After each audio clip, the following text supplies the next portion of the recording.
pemirsa, terduga pelaku pembunuhan gadis 18 tahun berinisial NKS di Padang Pariaman, Sumatera Barat, IS akhirnya ditangkap. Kami perbarui informasi Anda terkait penangkapan terduga pelaku IS dengan jurnalis NTV Mardi Rosa Tanjung yang sudah terhubung bersama kami melalui sambungan Zoom. Selamat sore, Mardi Rosa Tanjung, apa yang bisa Anda informasikan terkait fakta terbaru penangkapan terduga pelaku pembunuhan NKS berinisial IS, Mardi?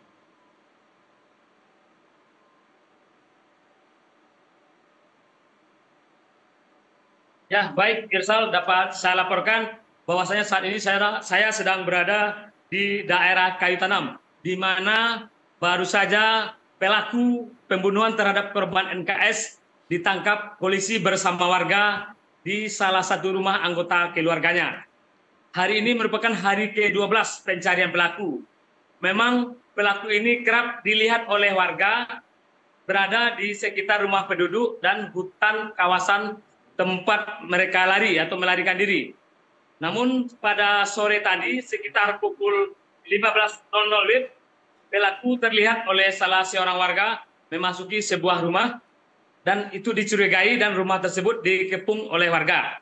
Dan ternyata warga yang mengepung rumah memaksa untuk masuk dan dari atas loteng terdengar bunyi gerakan-gerakan ada yang seperti orang berjalan sehingga diteriakinlah kepada warga sekitar.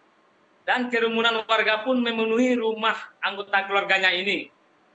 Sehingga petugas kepolisian kewalahan untuk membatasi massa yang ingin masuk ke lokasi persembunyian pelaku ini. Demikian Irsal. Baik, Mardi, dari 12 hari pelarian terduga pelaku IS ini, bagaimana aktivitasnya? Bagaimana bisa yang tadinya polisi mengatakan berada di hutan yang kemudian ditangkap di salah satu rumah sanak keluarganya yang berbeda kampung dengan kampung korban NKS ini? Oke, jadi pelaku ini lari ke arah hutan. Namun pada setiap menjelang malam, ia selalu berupaya masuk ke arah rumah atau kampungnya. Namun ketika masuk, ada saja warga yang melihat diuber lagi. Dan hal itu sering terjadi sejak mulai menghilangnya pelaku pasca kejadian pembunuhan terhadap korban NKS ini. Dan terakhir pelaku dilihat kemarin sore oleh anggota polisi yang sedang berupaya untuk mengejar pelaku ke hutan-hutan pelarian pelaku ini. Namun tidak sempat mendekati, polisi hanya melihat ayahnya sedang berjalan menuju arah hutan tersebut. Karena dicurigai, maka polisi pun membuntuti, namun kehilangan jejak. Dan polisi selalu menjaga titik-titik yang dianggap rawan akan dilalui oleh pelaku IS ini. Dan baru saja tadi sore berhasil diamankan. Demikian Irsal. Baik, Mardi, apakah ada upaya melindungi atau menghilangkan tersangka terduga pelaku ini dari kejaran polisi? Adakah keluarga yang terlibat dalam aksi pelarian terduga pelaku IS ini selama 12 hari?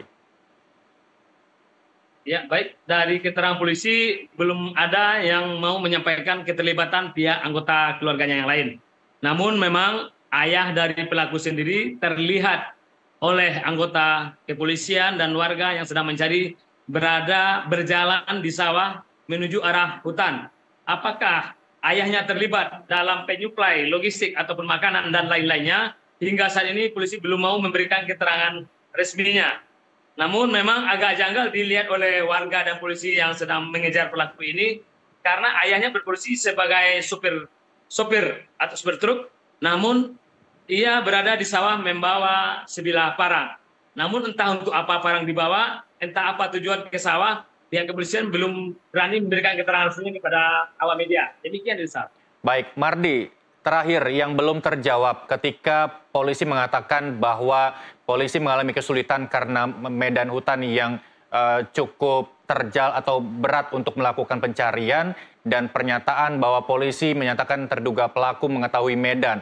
Boleh Anda gambarkan bagaimana kondisi di hutan tersebut, bagaimana cara korban bertahan, terus kemudian penguasaan hutan korban terhadap hutan tersebut seperti apa, sehingga masyarakat bisa tahu bahwa kondisi hutan sebenarnya seperti apa? Ya, memang hutan di belakang kawasan rumah penduduk atau tempat tinggal pelaku ini berada di bawah gugusan Bukit Barisan atau Gunung Tandike juga, masih di bawah gugusannya. Sehingga hutan tersebut cukup lebat dan jarang dilalui oleh masyarakat. Hanya ada perkebunan seperti kebun duren yang ditanam warga yang itu hanya didatangi ketika musim berbuah. Sementara bila tidak musim berbuah, kawasan hutan tersebut tidak dikunjungi, kecuali bagi petani-petani dan peladang yang memiliki ladang di daerah tersebut. Sementara untuk pelaku, memang pelaku memiliki hobi berburu ya. Kalau di Sumatera Barat ada hobi berburu babi namanya. Itu aktivitas yang selalu dilakukan di hutan untuk mengejar babi. Nah, pelaku ini sudah terbiasa masuk hutan dan warga memang mengenal pelaku hobi masuk hutan karena hobinya berburu babi. Dan sebelumnya latar belakang pelaku juga pernah menjadi tahanan atau terlibat kasus narkoba, itu ditemukan sedang beristirahat di atas pohon duren dan dalam pengakuannya 3 hari di atas pohon bersembunyi dari kejaran polisi. Karena pelaku memang 2 kali pernah mengalami tersandung kasus pidana. Demikian, Rizal. Baik, terima kasih Mardi Rosa Tanjung, jurnalis NTV melaporkan langsung dari Padang Pariaman, Sumatera Barat. Kami akan terus mengupdate informasi dari Anda. Selamat kembali bertugas kembali dan sampai jumpa.